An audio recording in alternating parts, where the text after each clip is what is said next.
À Bamindi, village perdu au cœur du département du Nioro, province du Centre.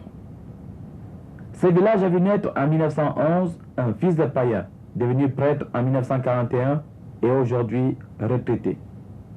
C'est l'abbé Léon Messi. Mon père m'a nommé Messi. Il s'est nommé lui-même. Et au baptême, on m'a donné le prénom de Léon. Je suis donc Léon Messi.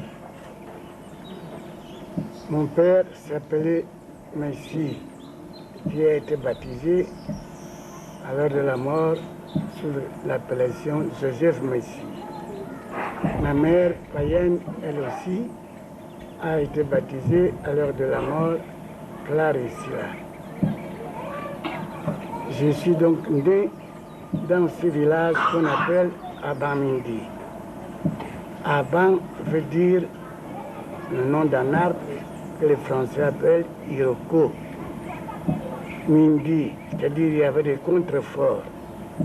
Cet arbre, je ne l'ai pas connu, je l'ai trouvé déjà mort, mais je connais l'endroit où il était. Cet arbre était donc un symbole totem de solidité, de force et surtout de prospérité, d'où le nom d'Abamindi. Ensuite, ce sont les pères allemands qui ont fondé ce poste central qui dépendait d'Akono. Et dépendant d'Akono, mon père, comme chef de village, était chargé de surveiller le prosélytisme des pasteurs protestants. Parce que la limite, la zone religieuse était le fleuve Nyon. Que ce soit du côté de Lama, que ce soit du côté de Nambessa. Alors un jour, un pasteur protestant passe, faire du prosélytisme ici, et mon père d'envoyer mon oncle, qui était jeune écolier, à Akona, avertir le révérend père Sotel, qui enfourche sa bécagne, et dit à mon père que personne ne s'inscrive. Il est prévenu. Mon père lui dit, voilà, tous mes enfants et mes jeunes frères sont à ton école, à Akona, baptise-moi celui-ci. Le père dit, d'accord, mais personne n'était encore baptisé. Comme les palotiens, les missionnaires palotiens, faisaient 4 ans de catéchuménat. Or, mes frères et oncles n'avaient encore fait que 2. J'ai dû donc attendre 2 ans pour être baptisé le 24 avril Et vous êtes entré à l'école en quelle année? Alors, je suis donc resté ici. On a ouvert la maternelle. Là, je vous ai montré où était l'arbre à Bamindi. Ça fait des affaires. J'ai fait la première communion en 1923. Alors après la première communion, je me suis inscrit. Ici où nous nous trouvons, c'est une invention des missionnaires français qui ne voulaient pas laisser les jeunes gens grandir dans des villages païens pour ne pas subir des rites et des, comme ils appelaient ça, tout ce qui est diabolique. Alors mon frère aîné, qui était chef dans la maison est là, il venait donc fonder ce village qui s'appelle Ayene. Ce sont des choses de 1924 parce qu'il fallait des villages de chrétiens. Mais, bonne chose par ailleurs, mais il y avait des dangers. Premièrement, on séparait le levain de la pâte, la jeunesse donc des vieux. Et deuxième danger, les gens venaient de différentes tribus qui se marient. Alors les jeunes gens, entre eux, les mœurs devenaient difficiles. Ensuite, il est un fait que je continue à affirmer, les pères palotiens ont eu une idée géniale. Ils ne se sont pas attaqués aux détenteurs, comme on dirait maintenant, des fétiches, c'est-à-dire des gens qui avaient l'autorité morale et qui vivaient leur religion naturelle. Mais ils ont incubé leurs enfants avec cette idée, quand on a l'enfant de quelqu'un, on finira par avoir ses parents. Ce sont ces fils de païens, même polygames, que nous sommes, qui avons converti nos parents. Et moi, j'ai dû baptiser l'oncle qu'on avait envoyé, appelé le père, qui, avant d'être baptisé, la Première Guerre mondiale éclate, il rentre dans les rangs et se fait polygame. Et quand je deviens prêtre, ici, dans ce village, en 1941, je lui ai dit, si le père souhaitait revenir maintenant et te trouve, je l'ai baptisé. L'abbé Viennale, mon année, a dû baptiser et marier son père le jour de la première messe. Bon, le souvenir est celui-ci. Pour moi, je suis fils d'un polygame.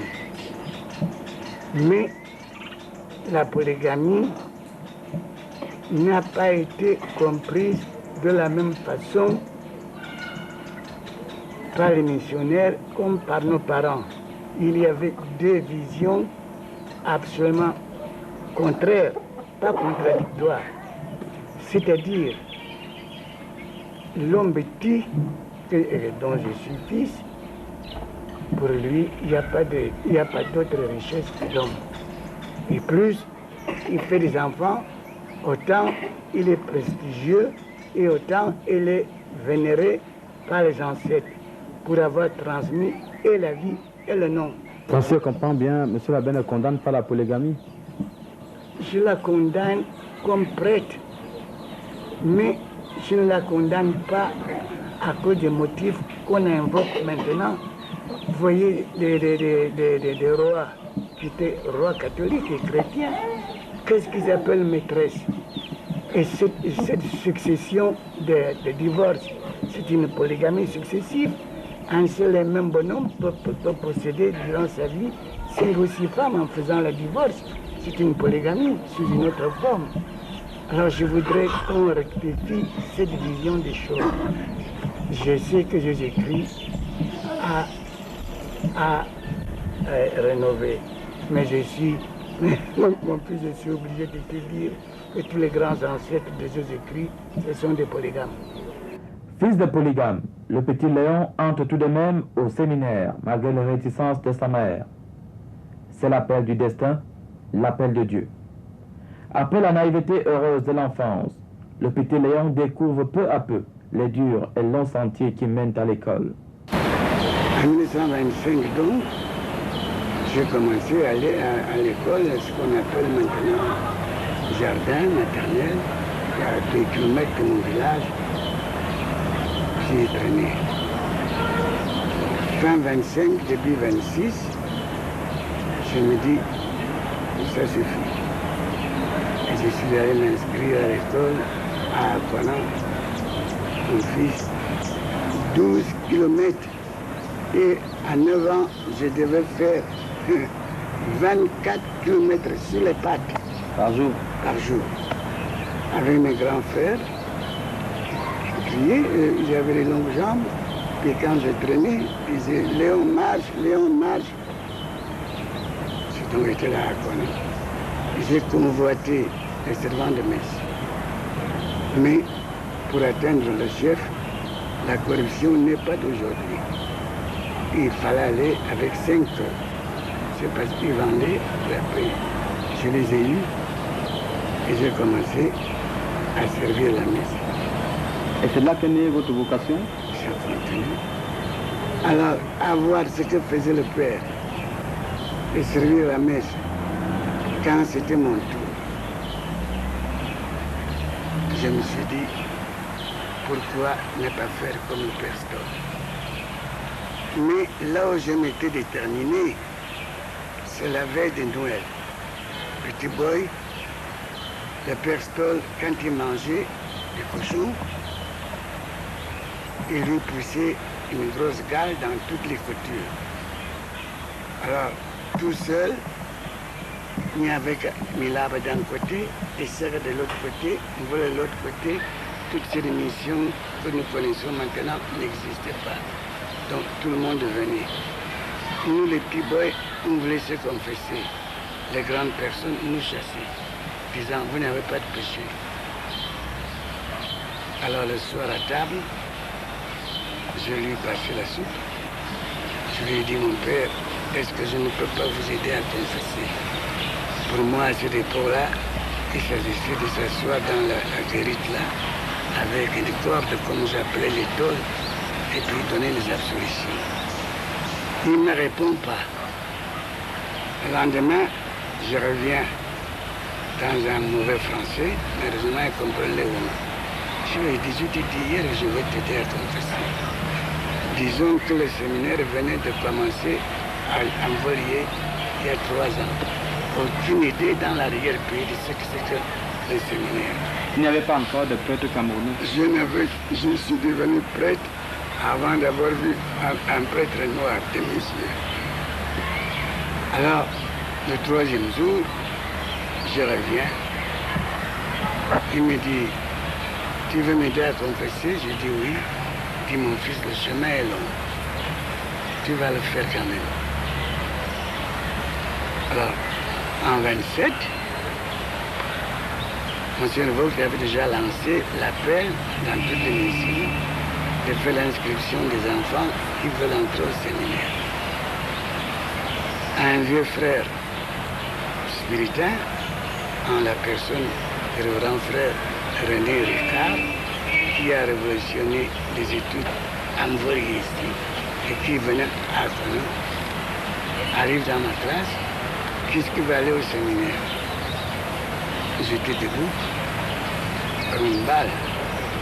Il faut vous dire que je grandissais très lentement parce que je ne voulais pas aller très haut. J'étais comme une boule. Alors on m'a dit, bon, il prend mon nom. Moi, tout heureux, je rentre au village. Je dis ça au coin de l'oreille à ma mère. Je lui ai dit, le frère m'a inscrit parmi les enfants qui vont devenir prêtres. Elle de se fâcher. De 2 raisons. J'étais l'aîné des garçons et c'est elle qui était la femme préférée de mon père. Tout le nom de mon père que je porte. Messi. Il avait combien de femmes, votre père? Il était très modeste, 25.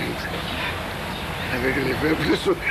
25 avec les veuves de son père qui grossissaient les rangs. Surtout quand au plat de manger, dès qu'il arrivait en visite. Et chez ma mère donc, qui était la troisième épouse, j'étais l'aîné des garçons. Et pour comble de malheur, tous les enfants qui venaient après moi mouraient à l'âge d'1 an et 2 ans. Alors me dit mon fils, tu es fou, tes frères aînés se sont déjà mariés. Ils ont imposé le nom de ton père et de leur mère à leurs enfants. Moi, je n'ai que toi et tu parles d'aller au séminaire. As-tu jamais vu un nègre prêtre? Et mon oncle paternel arrive et lui dit, laisse faire l'enfant. C'est comme ça que j'ai loupé d'être grand dans ce pays. Le jour où Dominique a envoyé Charlatanin à l'école à Kribi, Dominique avait inscrit le nom de cet oncle. Et son père avait dit, autrement, mon fils va mourir là-bas. Et quand il voyait Atana, et il voyait son rang, il a dit à ma mère, laisse faire. Et puis ma tante vient lui dit, c'est le bon Dieu qui a rempli les choses. Mais devant les témoins, il a accepté de bouche, mais pas de cœur. Finalement, il conçoit et met au monde une fille. Les difficultés continuent. Tous les lundis, nous allions à Conan apprendre les prières à la messe et à commencer à apprendre un peu de latin. Mais dimanche soir, elle m'a empêché d'aller coucher au village des chrétiens pour que je ne me sauve pas et que j'aille à Conan. Et au premier chant du perdrix, il m'a promis pour aller au champ, loin de là. Et ceci a duré si longtemps qu'elle était en vie. Mais en 1928, alors, vous entrez au petit séminaire? Alors en 28, je rentre exactement le 3 octobre 1928. Je rentre au séminaire parce que le séminaire avait commencé de Yaoundé, ça a passé en langue. Mais le ravitaillement était difficile. Et on a pensé qu'avec le Prestol et les chefs de Wondo, avec Max Appé, de l'autre côté, Henri Tchala et puis ceux de Ngoumou vont entretenir le séminaire. Je suis donc entré au séminaire, mais plus en 6e, mais en 5e. Et nous étions dans cette classe 48. Mais les voies de la Providence sont terribles. De ces 48, nous sommes devenus prêtres de cette classe. J'avais Pierre Ndiané qui est mort là et moi. Coïncidence, lui, fils de chef, et fils aîné de sa mère, et sa mère, femme préférée de Bamongola. Et moi, fils aîné de ma mère, et ma mère, femme préférée de mon père. Et tous les deux, personne n'a eu de frères de même mère, et beaucoup de frères de même père. Je rentre donc au petit séminaire en 28, sous le révérend Père Caffer. Et ça, c'était pénible. Un seul père avec 3 grands séminaristes. Et nous étions plus d'une centaine. Nous avons fait les études pour aller vite. En 1933, Caffer part, le bon Père Bouchot arrive. Un détail qui va vous amuser. J'étais en 4e. Et une vieille femme à mon père meurt. Je me pointe devant le directeur et je dis, ma mère est morte. Alors que la mine était déjà morte. Elle ne serait pas morte avant, j'aurais eu des difficultés à entrer au séminaire. Il me dit, 2 jours, je m'en vais. 5 ou 6 mois après, une autre trépasse, je m'amène encore, ma mère est morte. Alors elle me regarde, elle me dit, mais Boudon, tu es extraordinaire. À toi tout seul, tu as combien de mamans? Pour moi, toutes les femmes à mon père étaient mes mamans. Je lui ai dit plusieurs. Il dit, tu as plusieurs mamans? J'ai dit oui. Il dit, comment ça?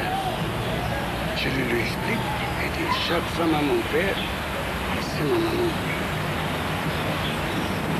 Il ne m'a pas permis d'y aller. Alors donc, on termine en 33, donc, le 24 août. Le 24 août, même beaucoup. Nous venons au grand séminaire. Mon fils, on venait des mains des pères français. Donc, avec leur esprit enjoué, la liberté, et puis cette gaieté, et nous sommes tombés dans les temps glacial des Suisses de formation germanique. Donc, au début, ça n'allait pas. Ça a été dur. Très dur, l'adaptation. Alors, qu'est-ce qui nous arrive? Et passer nos notes de chambre en chambre, parce qu'ils venaient de prendre la direction. Un samedi, des bleus que nous étions, un vent propose pour les papiers sur la cour, et c'est nous qui balayons la cour. Et chacun d'appelait l'autre, bien lire des notes. À mon grand étonnement, je ne veux pas dire ce qui était élogieux, ce qu'il a dit de moi. Vous pouvez dire, hein? Il avait dit, Léon ici, garçon intelligent, travailleur, mais il est à surveiller. Il se peut qu'il ait le sang polygamie dans les veines. Ça m'a glacé. Je n'avais rien dit. Alors, on a continué les études. Et finalement, l'avant-veille du diaconat, je m'en vais voir M. Roux. Il me dit, mon fils, tu avances? Je lui dis, oui, monsieur. Alors, il me dit, qu'est-ce que tu penses de la polygamie de ton père? Là, j'avais déjà fini la philosophie. J'avais 3 ans de théologie et j'étais au jeune homme. Alors j'ai dit, monsieur, c'est là que nous ne comprenons pas. Mais voyez-vous, mon père, 25 femmes. Moi, je renonce à n'en avoir même pas une. Au lieu qu'on voit le sacrifice que j'ai fait, qu'est-ce que ça m'importe si lui était polygame et s'il m'a communiqué le sang, le pays de polygamie. S'il y a moyen de me l'enlever, qu'on me l'enlève, mais en tout cas, tout ce que je sais, j'ai renoncé au mariage. Il m'a dit, mon fils, ne te fâche pas, continue. J'ai continué. Bon. En 1964, je m'amène à Paris et je trouve ce prêtre qui m'avait donné cette note. Il vient de mourir malheureusement. Mais c'est quelqu'un qui nous a éveillés aux études et qui a beaucoup écrit aussi sur l'Afrique, sur le grand père Bouchot. Il me félicitait de tout ce que j'écrivais et tout ça. Je lui ai dit, mon père, il y a un problème entre nous deux. Il y a eu incompréhension. Comment avez-vous osé soupçonner en moi un sang polygamique dans les veines? Qu'est-ce que je pouvais faire? Il me dit, Léon, écoute, si tu étais comme moi, jeune prêtre français, vous, un jeune séminariste, un futur prêtre, qui est content, qui est heureux que son père est polygame. Je lui ai dit, mon père, vous m'avez pris pour un petit séminariste français, que je n'étais pas. Je suis africain. On s'est embrassé. Donc, il y a eu des incompréhensions comme ça. Vous êtes dans de quelle promotion de prêtre camerounais? C'est la 6e. Donc, tu sais, la première 35, 36, 37, 38, 39, 40, et il y a eu une année de vide. C'est pourquoi nous sommes à la 6e promotion. Pendant que le petit Léon attend la réalisation de son rêve d'enfant, celui de devenir prêtre, il écrit une page importante de l'histoire politique du Cameroun. C'est la rencontre avec un futur grand homme, le général de Gaulle. Je suis en salle de classe, ensuite que la femme m'appelle. Elle me dit, voilà l'aventurier de Gaulle qui s'appelle, lui il était pétainiste, Graffin. Il va venir visiter la mission. Fais-lui un petit mot. Je lui dis, monsieur, de Gaulle, je ne connais pas. Qu'est-ce qu'il vient faire? Il me dit, fais-lui quelque chose. Alors je rentre en salle du tout. Je crée quelque chose, j'appelle mes amis qui m'ont aidé à lire ça. Je lis pas de ça. Il lit, il dit, tu vas m'apprendre ça par cœur, ne donne pas de papier, on ne sait jamais comment le vent de l'histoire.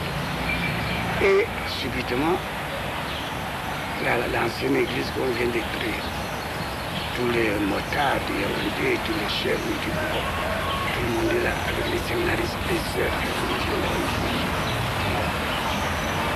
j'avais mon bout de papier en main. J'ai commencé à parler. Quelle était la substance du discours, du message? J'ai trouvé même le discours, je crois. Oui, quelques mots. Quelques mots. J'avais salué en De Gaulle l'espoir de la France et des colonies, parce que nous craignons que les Allemands reviennent. Penses-tu donc que c'était à la fin des études? Recommencer à apprendre l'allemand. Et puis, il y avait déjà quelque chose en l'air. Il ayant pris le pouvoir en 1933, tous ceux qui étaient germanophiles, qui avaient fait des études en langue germanique et qui n'étaient rien sur les Français, pour n'avoir pas appris le français et demander que les Allemands reviennent. Et en 1935, malheureusement, le noir n'a pas le sens d'histoire ni de souvenir. On avait planté un arbre à Efoulen parce qu'on avait fondé deux choses. Il y avait les germanophiles, dont les anciens élèves allemands, et la JCAFRA, la jeunesse française camerounaise, dont André Fura était chef ici, et ce beau Priso de l'autre côté. Et c'est de là qu'a commencé leur fortune. Quand la guerre éclate, personne ne leur a demandé des comptes, des cotisations. L'un élevait les cochons, l'autre a commencé à faire le commerce. C'est entre nous, soit dit. C'était des partis politiques? Oui, mais on ne les appelait pas de ce nom-là. On les appelait les germanophiles et les francophiles. Donc JCAFRA, jeunesse camerounaise, française. Les autres, je ne sais pas ce qu'ils étaient. Bon. Et qui était la chef de file? Mais, en tout cas, André Fura, pour ici. Ce beau Priso, pour la côte et de l'autre côté. Et évidemment, avec les administrateurs français à l'intérieur.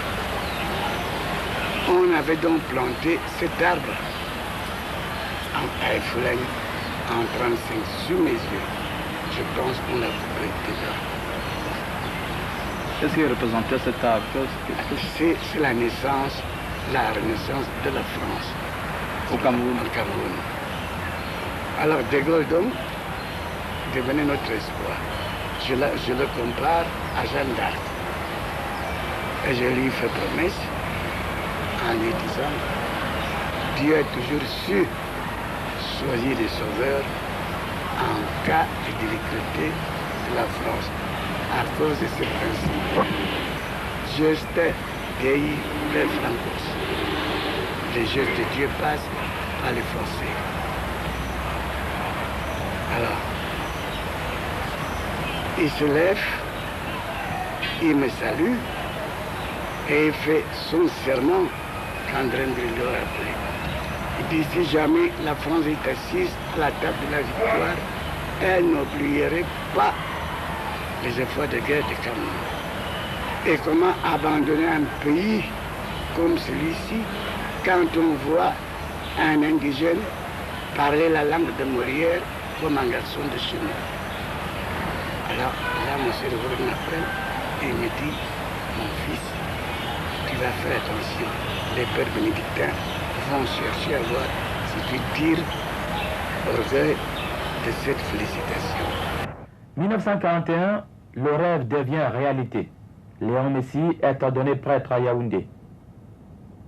1942, le petit prêtre indigène de la 6e promotion des prêtres camerounais est affecté en bas dans la Léquier pour évangéliser ses frères.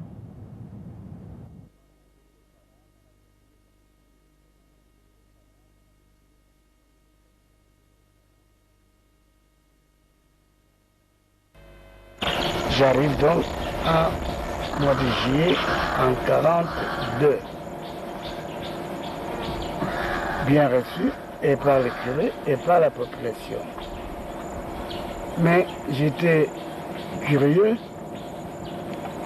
et puis dans l'inexpérience de ce que c'est que la vie de la foule dans la chrétienté, l'inexpérience de la mentalité étonne et puis l'inexpérience de devoir vivre à deux avec un blanc, un spiritain. Tout cela a été comme un choc que mon jeune âge sacerdotal subissait.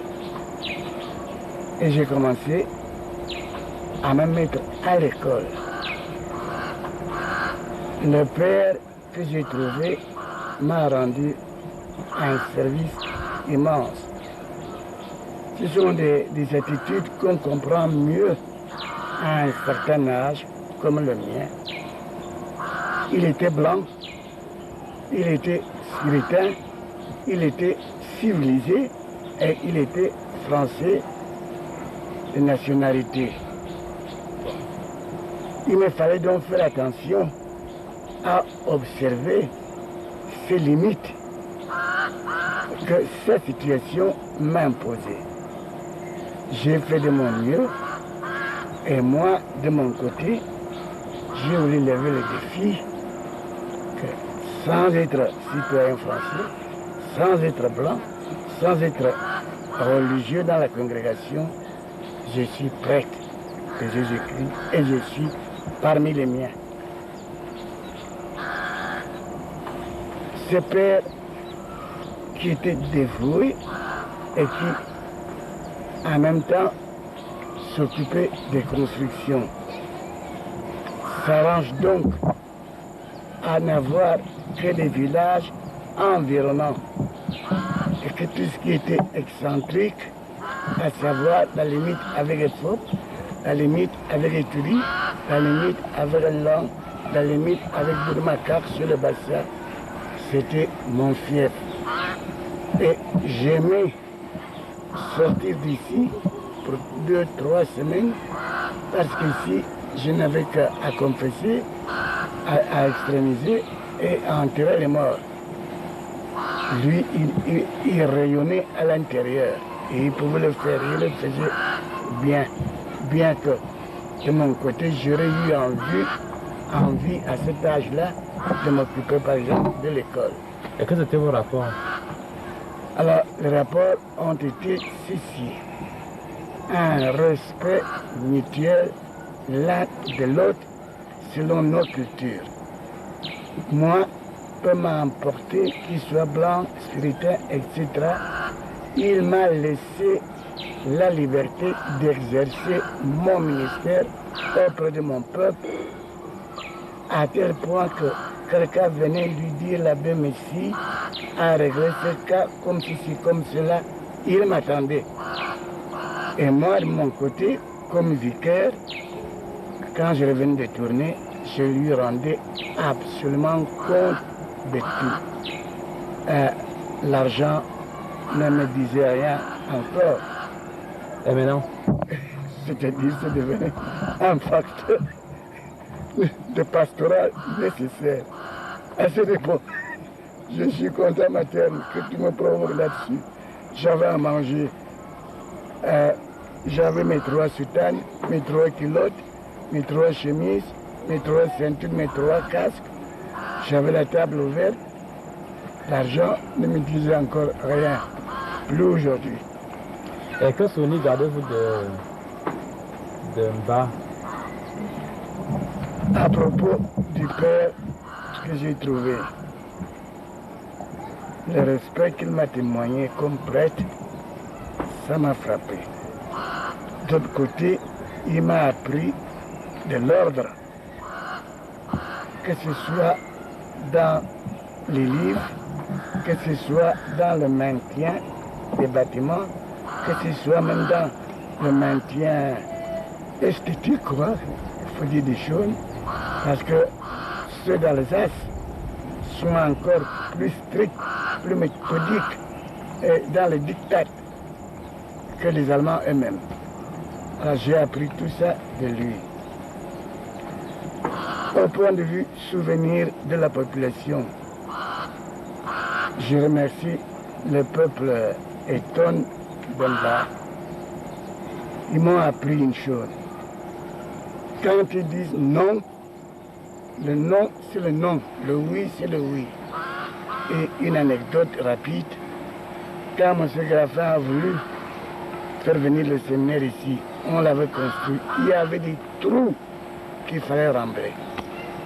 Alors il demande au curé, Taylor, de dire aux chrétiens de venir rembler ça parce qu'il fallait vite faire pour faire venir le séminaire ici. Le père dit non, les gens de Mva, ils sont fatigués. Et ils complotent.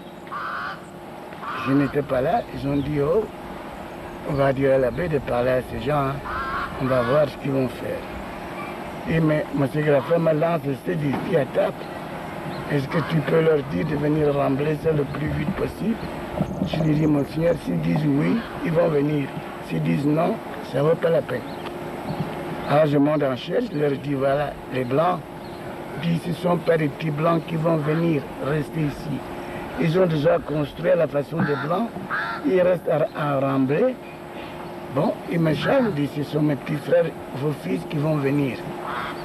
Je vous demande, est-ce que vous allez venir faire le remblage dedans?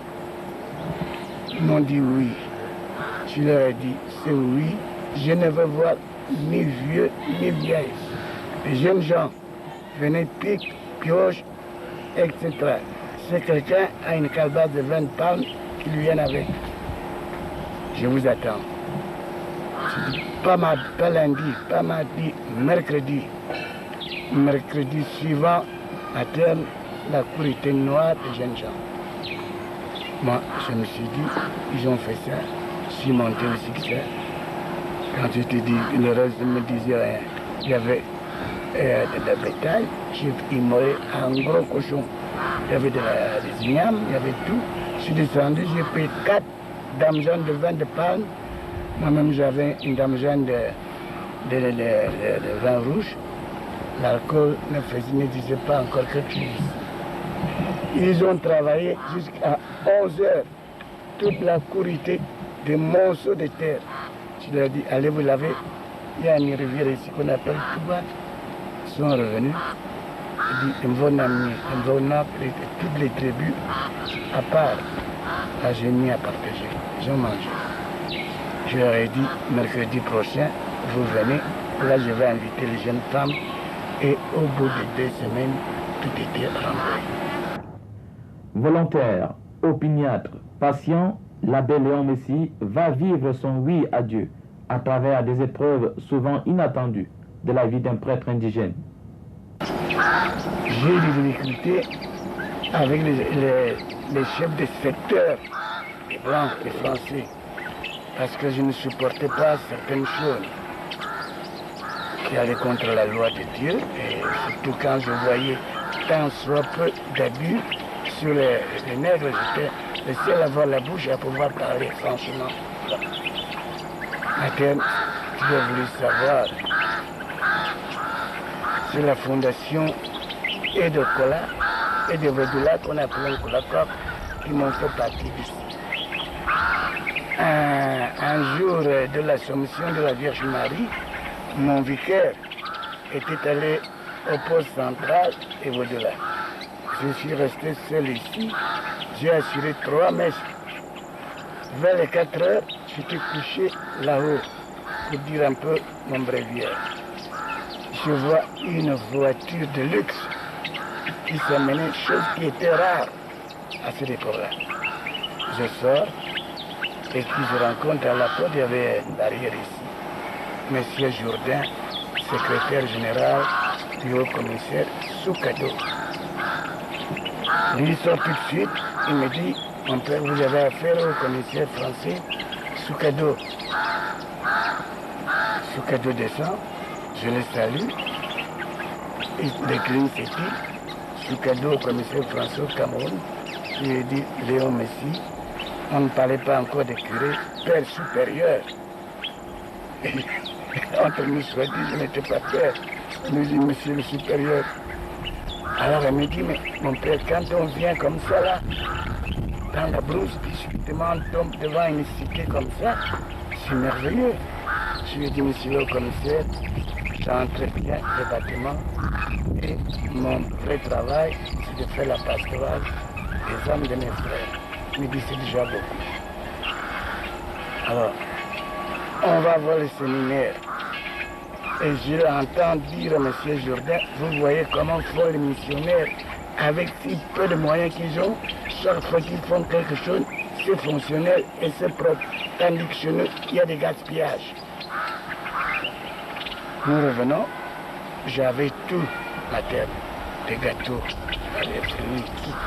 Il y avait des dames avec les enfants, on s'est gavé. Mais en détail, le père Grimaud avait embouteillé des vins de messe. Nous prenions 2 bouteilles par an au fait d'obligation. Alors je rentre au magasin. Je prends une de ces bouteilles que les cancres là avaient essayé de ronger le bouchon en liège, mais plein de toits d'araignée. Je viens avec ça et je tends à M. Jourdain. Jourdain dit au commissaire, je vous ai dit, si vous voulez trouver des bonnes choses, allez dans l'émission. Je ne savais pas que le blanc apprécie le vieux vin comme ça. Moi, ça ne me disait rien. Ils ont ouvert, ils ont fleuré et ils ont bu ça. Bon, nous sortons. Jourdain, le secrétaire général, me dit Soukado est protestant. Je lui dis, monsieur le haut-commissaire, on a vu la localité, il faut aller voir le chef de la localité. Il me dit, qui est-ce? Il dit, Jésus-Christ est présent. Alors, je dois me faire un clin d'œil. On rentre, Soukado reste avec les mains sur le dos, ni génuflexion, ni l'eau bénite. Nous, on fait tout, on prie. Et nous sortons ici. Il dit, mon père, ça fait combien d'années que vous êtes là? Je dis, 9 ans, vous connaissez la région. Il dit, d'après vous, où faut-il mettre la subdivision? Est-ce en Kolakop, qui s'appelle maintenant Evodoula, est-ce au Kola?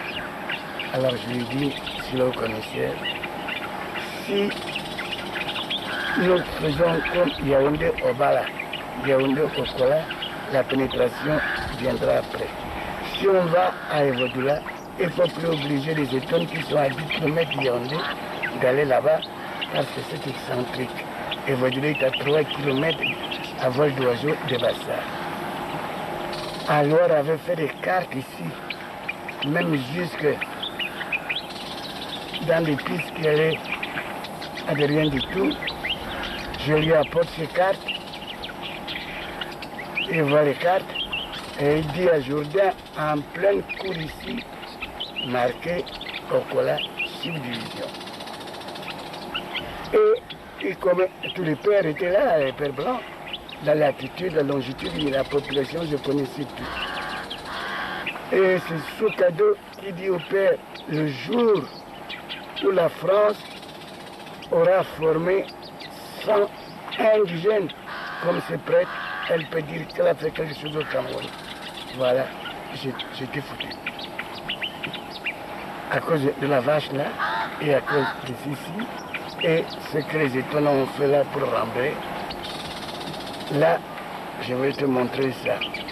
Un frère qui construisait le séminaire, il y avait une pièce inutile devant. À l'intérieur, il faisait sombre réfectoire. Il me dit, Léon, on peut bien ouvrir le réfectoire, au lieu des fenêtres, on met les portes et fermer ici. Moi, naïvement, je fais ça. Et le même père, prêtre là, écrit à mon frère de la fin que je me permets de détruire le presbytère sans l'autorisation de l'archevêque. Je reçois un blâme dans le dossier.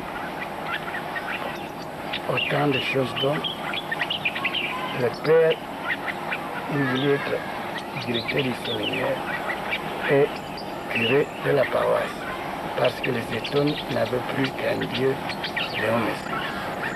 Il va donc à la retraite, il vient avec un petit pli qui ne me fait pas voir. Après le repas du soir, il me montre ça. Là, M. Grafin m'écrit, mon cher ami, le conseil qui vient d'avoir lieu a décidé de vous confier la fondation de mes semblables. Pendant trois ans, j'écrivais mes sermons en français pour pouvoir aller les traduire en éondo en chair selon le modèle homilétique en syllogisme. Chose hors donc, amen. Alors, je ne comprenais pas, les gens étaient apathiques. Je m'en vais à enterrer un vieillard à Ebouxi et c'était l'intronisation de l'héritier. J'ai vu comment les hommes lois parlaient, à qui s'adressaient-ils et comment la foule les suivait. Je dis, ah, c'est comme ça le style de chez moi. Le dimanche qui suivait, j'ai commencé. Je lis l'évangile, je donne le thème, je l'explique en Iwondo, je cherche ce qui correspond à cette espèce de thème dans la vie vécue. Et là, nous commençons, nous commençons donc à discuter, à palabrer. Est-ce que vous m'entendez? Oui. Est-ce que c'est vrai? Oui. Est-ce que nous faisons ça ici? Oui. Est-ce que les chrétiens, si? Non? Oui. Toute l'église était debout. Et quand mon curé montait en chair, il parlait très bien les Wando, mais il n'était pas vêtu. Et quand il montait en chair, les gens réchauffaient. J'ai donc fait ça un an. Puis finalement, pris en conscience, le père écrit à M. Grafin, il est bon que vous veniez vous-même entendre la démission transformée, la chair de vérité à ton écoute en palabres africaines. Je reste là un samedi soir, M. Grafin arrive, sans avertissement. On prie le matin, il fait semblant d'aller dire la messe chez les sœurs. Dès qu'il m'avait vu entrer à l'hôtel, il revient à la sacristie. Moi, je ne savais rien. On dirait que ce jour-là, c'était un incendie avec les gens. Quand j'étais descendu de la chaise, il est monté. On a mangé, il n'a rien dit. Et ici à la cour, il dit au père, il ne faut pas l'empêcher, c'est comme ça qu'on fait les discours chez eux ici. Et lui-même a pris le modèle. J'ai donc vu cette histoire. Mais, deuxième détail, c'est pourquoi je suis embêté quand j'entends un prêtre indigène et qui prêche en style syllogistique. Canne, c'est fait en bois pour qu'on marche avec, pour ne pas tomber au nom du Père et du Fils et du Saint-Esprit. Amen. Je ne peux pas. Alors, M. Grafin vient donc samedi pour m'emporter dimanche. J'avais déjà tout préparé. Et les gens avaient déjà appris ça. Ceux qui étaient venus à la première messe se sont camouflés partis ici. Après la deuxième messe, ils vont trouver Grafin, lui dire on enlève un prêtre quelque part. Ou bien il est dégoûté, ou bien les chrétiens sont dégoûtés, ou bien il a fait une faute. Pourquoi il nous enlève notre prêtre? Il y a le vénérable vieillard qui était rapporteur du groupe. Il avait un pain à rouleau sur le cou. M. Grafin qui méprisait le nom, lui dit, il a écrit Duc, est-ce que tu vas aller au cabinet parce que tu as le pain comme ça? Et il s'est fâché. Alors ici, il a battu le coup la con. Tout le village, puisqu'il était à la messe. Ma terre, on a mangé, je n'avais plus qu'une envie, c'est de partir. On a bu du café à 1h. J'entre à l'église, rien à faire. Nous sommes partis d'ici à 5h30 parce que les gens ne voulaient pas me laisser partir. Et c'est pourquoi je te disais, en débouchant en Kolebissoani, je lui ai dit, mon cher, qu'est-ce que vous pensez de tous ces événements? Il dit, oh, les États sont des sauvages. Or, les Parisiens venaient de faire des barricades parce que l'évêque voulait enlever leur curé. Je lui ai dit, on peut trouver si les États sauvages à Paris, vois-tu, est-ce que tu as lu sur la croix? C'est là que je lui ai dit cette phrase. Il dit, tu es un homme énigmatique pour moi. Quand je vois tout ce que tu fais pour les Noirs, je suis agenouillé devant toi. Mais le mépris souverain que tu as sur l'homme noir, voilà un mystère pour moi. Et c'est là qu'il m'a avoué, me disant, je me suis fait prêtre pour sauver les âmes des Noirs. Et je me suis heurté aux négreries. Alors moi je réponds, je dis, ah, mon Seigneur, vous pratiquez la dichotomie. Vous voulez sauver les âmes des Noirs, mais vous méprisez les enveloppes noires. Je crois que ce n'est pas chrétien. Alors elle me fait un aveu, il dit, Léon, si les gens savaient que je souffre moi-même de mes propres défauts, ils me pardonneraient bien des choses, c'est plus fort que moi. À partir de ce jour-là, je lui ai tout pardonné. Tous ces déboires stimulent le jeune prêtre et l'amènent à consacrer tous ses efforts dans l'amour et le service de ses frères. En 1951, il fonde à partir de rien la paroisse de Messamvele, aujourd'hui Hawaï, sur la route d'Akonolinga.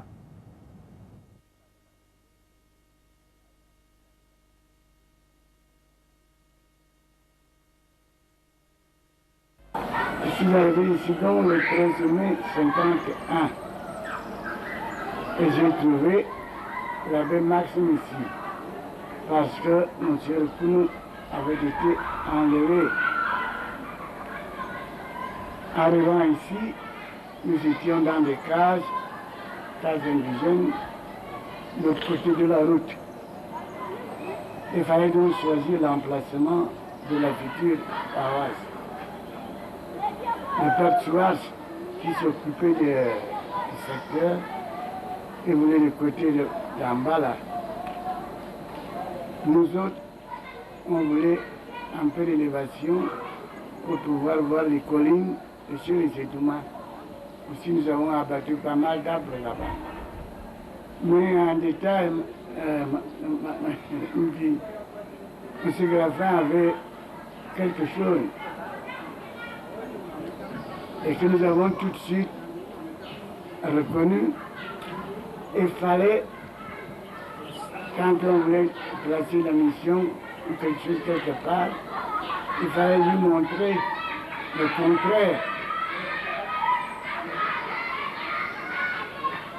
Alors il était venu, je lui ai dit, oh, mais ça va plus loin là-bas vers la rivière qui s'appelle Mekli.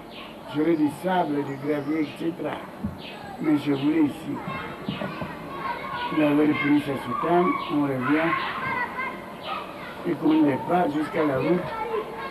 Il me dit, pourquoi pas ici? Je dis, ah non, monsieur, je ne veux pas parce qu'il faut quand même que quelqu'un ait la bonne volonté de venir à la parole devant tous les passants. Il m'a obligé, il m'a fait obtenir ce que je voulais. On a fait la paroisse ici. Donc vous avez menti? Je n'ai pas menti. On connaissait, on appelle ça restriction mentale. En théologie, c'est-à-dire une ruse à partir du moment que le principe d'autorité est fixe à l'Église, si on peut contourner pour rester dans la ligne de l'obéissance, il n'y a pas de mensonge. Et je suis resté puisque c'est lui qui a fini par me permettre de construire ici. Alors, je remercie d'abord la Providence. Deuxièmement, les gens ont accueilli cette paroisse avec enthousiasme. Évidemment, il y avait deux handicaps. les Indouas qui appartiennent à Hawaï étaient gouvernés et par Zemundouga et par Banaba Mbala. Et il leur semblait que tout ce qu'on faisait sur les Ingouanans, ils devenaient comme des serviteurs. J'ai eu un peu de difficulté là-dessus. Ils préféraient aller une fois par mois en Colabolo que de venir ici tous les dimanches, parce qu'à Toro, à 5 ou 6 km à vol d'oiseau d'ici, en Colabolo plus de 13. Et puis surtout, ils avaient tout ici. L'école, l'administration et tout était ici à Hawaï. Enfin, finalement, ils m'ont aidé. Et nous avons commencé cette maison, ce presbytère. Mais l'évêque n'était pas tout à fait pour la paroisse ici, parce que il ne s'entendait pas. Il ne s'entendait pas avec Zemundouga qu'il appelait Zemundouga. Et Banaba Mbala, qui n'était pas un saint canonisé, il appelait Barabas. Alors j'ai eu des difficultés. Les deux familles, Ngona, Ata et Avamanga, Banaba Mbala d'un côté, Zemundouga de l'autre côté, et le terrain étant sur la terre de Banaba Mbala, les Avamanga hésitaient. Mais je dois être honnête, ils m'ont aidé. Et nous avons commencé. Mais, et M. Graffin et les missionnaires ne croyaient pas qu'un prêtre indigène peut réaliser une construction à leur façon. Donc j'ai subi pas mal de critiques. Mais il y avait un architecte suisse qui avait fait tout le plan des maisons de la paroisse. J'ai donc réussi, avec la Béquibine de Maxime ici, à faire ce presbytère. On avait pris 3 jours. Mon soeur me demandait d'envoyer chercher le Père Neuf à ma bassin et je ne voulais pas. Le Père Tuas en Colabolo, il ne connaissait rien dans les constructions. Un matin, nous nous sommes dit, un a mis le plan, l'autre mesure et l'autre me répliquait. On avait commencé à 7 h, à 1 h, fini, j'allais manger. Le lendemain, nous avons renversé l'ordre. On a fait ça 3 jours et puis après, un mini-corps des ouvriers rosés. Nous voulions prouver, lever le défi que nous pouvons faire quelque chose et eux nous enfoncer dans cette idée que nous sommes radicalement incapables de mettre une brique l'une sur l'autre, de tenir un registre de comptes. Alors mon idée était donc de relever ces défis. Est-ce que vous avez une petite anecdote au sujet de cette histoire? Oui, sur l'anecdote, c'est-à-dire, je voulais même faire ça en étage. Monsieur Grandin n'aimait pas les maisons à étage. Pourquoi? Il avait ses raisons. Alors nous étions 3 à commencer à la fois. Le père Batman en Komtu, le père Mayor à Ankwaba. Nous avons commencé la même année. Alors, en Komtu, M. Graffin va en congé, Batman ayant les moyens, il m'a trouvé. J'étais déjà à la fin du 2e étage. En Kwaba, le père Mayor était donc d'un film. Il recevait la pension de son infirmité et puis l'argent de carême qu'on leur donnait. Au moment où moi j'étais encore dans les trous, je ne comptais que sur mes jambes et j'étais au niveau des fenêtres Et les gens disaient ici que je leur bouffais de l'argent. Je dis non. Encore avant, le père Mayor était donc dans un film. Il recevait la pension de son infirmité et puis l'argent de carême qu'on leur donnait. Au moment où moi j'étais encore dans les trous, je ne comptais que sur mes gens et j'étais au niveau des fenêtres et les gens disaient ici que je leur bouffais de l'argent. Je dis non, je ne compte que sur ce que vous me donnez. Finalement, M. Grafin revient et me trouve au chenage. Il dit, oh, ça va vite ici. Alors, il se met au bout là, il ferme l'œil, il regarde, je sors, je lui dis, Monseigneur, si vous trouvez 1 millimètre d'écart sur le mur, dites-le moi. Je dis, non, non, je ne regarde pas, je lui dis, mais quand quelqu'un ferme un œil, écrit dans un angle, qu'est-ce qu'il peut plus voir? Alors je lui dis, c'est pas comme les tuiles se battent en duel sur les toitures en collabore. Regardez les miennes. Alors il ne m'a plus rien dit. Monsieur l'abbé, j'ai l'impression que vos rapports avec Monseigneur Grafin étaient des rapports conflictuels. Personnellement, je dirais que non. Il y avait une chose. Il aimait taquiner. Et puis, il avait vraiment une certaine vision de l'homme noir qui me déplaisait. Et au lieu de nous quereller, je voulais lui prouver le contraire par des actes. Et parfois même, il aimait aussi quand même la discussion. Il fallait tenir tête.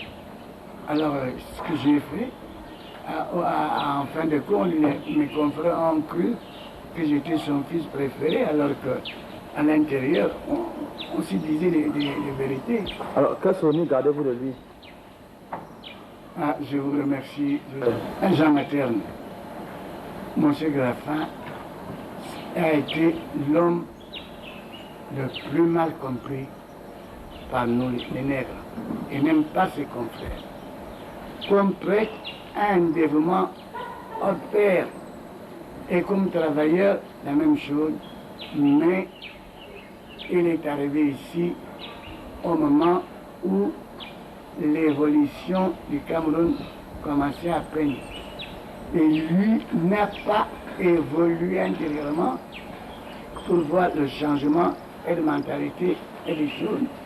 Le nègre qu'il a trouvé est resté nègre pour lui jusqu'à la fin. Alors ça lui est joli tour. Alors celui qui a été mal compris ou alors celui qui n'a pas voulu comprendre les autres? Il y a des choses. Il n'a pas cherché à se faire comprendre et aimer. Et nous n'avons vu que ce qui nous blessait en sa façon de faire, en sa façon de parler. Mais personnellement, je l'estime parce qu'il a fait du travail. Oui, entre Monseigneur Vogt et Monseigneur Grafin. Monseigneur Vogt, c'était un homme de foi, un saint homme, et qui nous a appréciés à sa juste mesure. Tenez, il avait écrit dans une circulaire au Père, ne supposez pas que ces jeunes gens qui sortent du séminaire pour les années d'épreuve savent tout. C'est à vous de leur apprendre. Mais tâchez de les former en les aimant pour que nous n'ayons pas un clergé antipathique contre la congrégation du Père du Saint-Esprit. Voilà une parole de sage. Tandis que Grafin, lui, disait maîtrisez-les. Quand vous voyez quelqu'un qui a la tête dure, il n'y a pas à choisir, c'est la porte. Ainsi, nous avons perdu pas mal de personnalités parce qu'ils avaient la tête dure. Est-ce que Monseigneur Grafin joue un rôle politique dans ce pays? Mon fils, vous savez, ils sont venus 3. Les missionnaires, barbe, soutane, Bible et croix. Le commerçant, balance, balai de top, sac de sel. Le commandant, fusil, chicote, etc. D'où venaient-ils? On ne savait rien. Ils étaient donc solidaires de par leur propre culture. Deuxièmement, quand il s'agissait de s'entendre pour la domination, le gouvernement, disons, des Noirs, ils étaient un. Mais Graffin a lutté contre les administrateurs qui blessaient ou la morale chrétienne ou les lois de l'Église. Pour ça, mais comme blanc, il était blanc avec les autres blancs. Vous avez un exemple concret? Mais mon fils, vous allez me faire parler comme si j'étais sous. Je vous donne un seul exemple. C'est lors du sacre épiscopal de Monsieur-le-Monde. Il y avait un fameux commissaire qu'on appelait Roland Pré à partir. On était toujours là et l'UPC s'est vissé. Alors, après le sacre, on avait enfermé M. Ritora et M. Mongo pour qu'ils signent que le Cameroun appartient et appartiendra toujours à la France. Et les évêques européens étaient dedans. Alors Etoga, prudent et homme de foi, leur dit, nous faisons la politique de l'Église. C'est-à-dire, où il y a division, nous mettons l'union. Où il y a haine, nous mettons l'amour. Où il y a injustice, nous mettons la justice. Là où il y a le mensonge, la démagogie, nous mettons la vérité. Alors, nous ne pouvons pas signer un pareil papier. Je vous dis, à partir de ce jour-là, Etoga est devenu l'évêque ennemi de la France. Et avant le sacre de Mongo, un évêque blanc avait dit ceci, avec tout ce qui est de blanc, à Douala, comment peuvent-ils Rome n'est pas folle pour penser de mettre un évêque noir. Et Rome n'a pas été folle puisque Mongo a été nommé. Au point de vue politique, donc, je vous dirais, tous ceux qui étaient nouveaux comme administrateurs, comme gouverneurs, c'était la référence absolument sûre, parce que connaissant les nègres à fond, je pense que vous m'avez compris.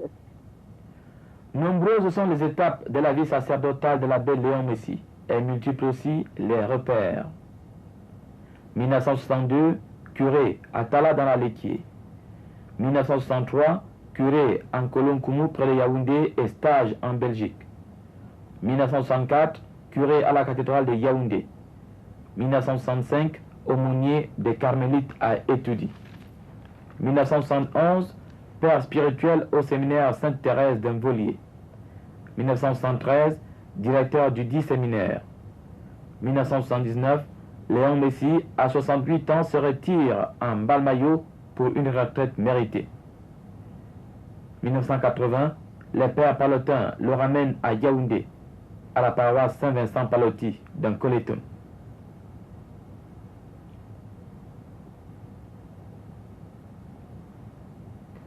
En 1984, l'abbé Léon Messi effectue un pèlerinage à Lourdes, en Terre Sainte et à Rome. C'est la rencontre avec le pape Jean-Paul II. Né en 1911 et ordonné prêtre en 1941, l'abbé Léon Messi a tout vu et tout connu, les joies comme les peines. Aujourd'hui riche d'expérience, le vieux prêtre écrit et conseille. Il faut connaître la mentalité, la culture du peuple où l'on se trouve. Il faut plutôt persuader et ne pas imposer. Deuxièmement, quand il y a des difficultés, il faut tenir le palabre africain qu'on appelle essier, qu'on discute en famille. L'Église, c'est la famille des fils et des filles de Dieu. Or, nous avons plus ou moins hérité du cléricalisme qui nous est venu d'outre-mer, c'est-à-dire le prêtre et tout. Il est docteur, il est savant, il est saint, et il sait tout. Il devient une boîte de référence. Il faut plutôt rendre la responsabilité de la vie chrétienne aux chrétiens et leur faire appliquer l'évangile à quoi nous devons tous obéir. Or, il y a un défaut. Le christianisme est vie. Et nous avons mis les commandements en premier lieu avant la foi. Et ceci est partout. Ce que vous appelez la démagogie, etc. Il est plus facile, supérieur, de trancher un différend en parlant qu'il a outrepassé, qu'il a offensé la loi. Or, la loi, le Christ a réduit, et les prophètes, et la loi, et les 10 commandements en un seul qui s'appelle l'amour. On ne peut donc rien faire avec les gens qu'on n'aime pas. Il faut donc aimer ces chrétiens. Et il faut les persuader, les prendre tels qu'ils sont. Parce que l'éducation ne consiste pas à faire de l'homme qu'on éduque ce qu'on voudrait qu'il soit, mais on le prend tel qu'il est et on l'y conduit. Or, au séminaire, comme dans nos paroisses, l'idéal, c'est soyez parfait comme votre Père Céleste est parfait. Où va-t-on trouver cet homme? Fils de païen devenu prêtre, l'abbé Léon Messi a sémé dans 1000 peines. Il a apporté sa modeste contribution à l'évangélisation du Cameroun. Et c'est à juste titre qu'il parle des acquis et des défis de l'Église catholique. Il n'y a pas eu de conversion, il y a eu l'incubation. Et c'est nous, maintenant, à convertir. C'est-à-dire, le chrétien d'aujourd'hui que vous êtes, vous tenez à 3 cultures.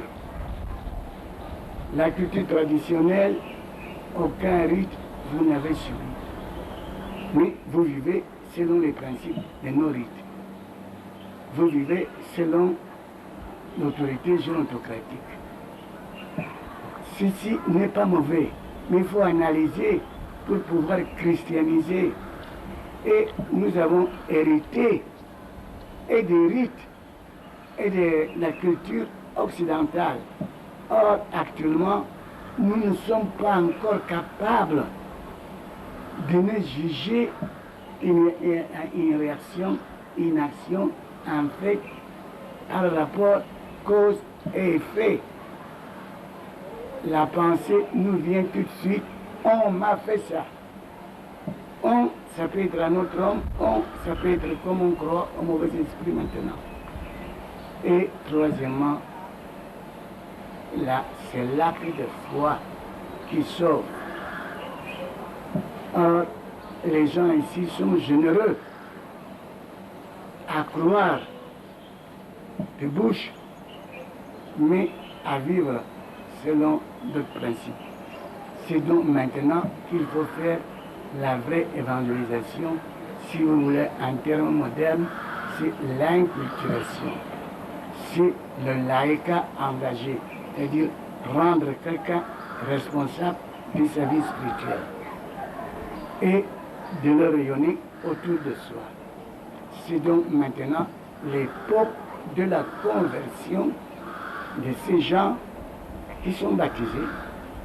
On peut donc dire qu'il y a des masses catéchuménales.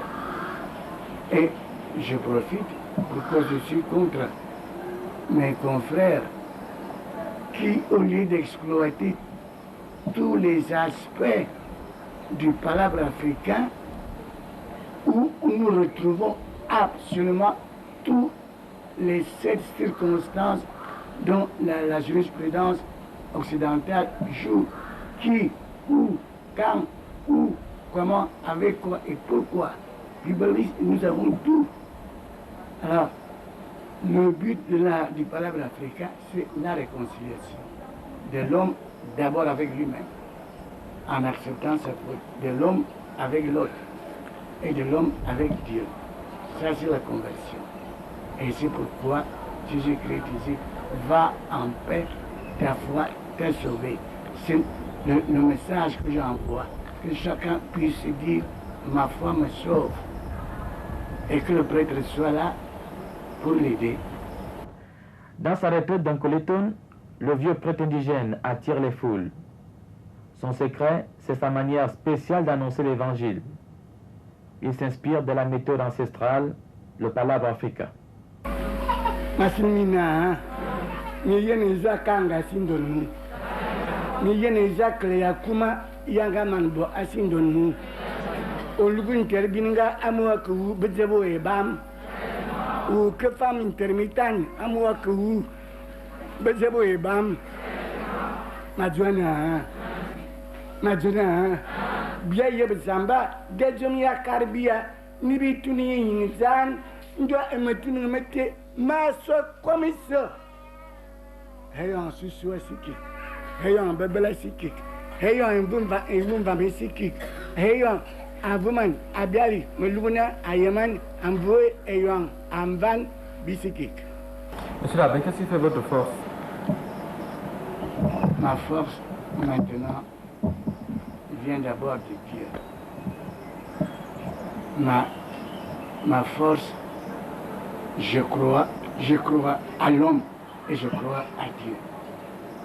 Je crois que l'homme est capable, puisqu'il est créé à l'image de la ressemblance de Dieu. C'est pourquoi, par Black, je dis, si vous n'avez jamais aimé quelque chose, aimez l'homme. Si vous n'avez jamais eu peur de quelque chose, ayez peur de l'homme. Parce que c'est le seul être qui est créé à l'image de la ressemblance de Dieu. Les anges, non. Et Jésus-Christ s'est fait homme, étant Dieu, pour faire des hommes des fils de Dieu. Ceci, pour moi, c'est la force. Je vous dirais aussi, si j'avais à recommencer le séminaire, que tout petit, Dieu m'appelle, je courrai.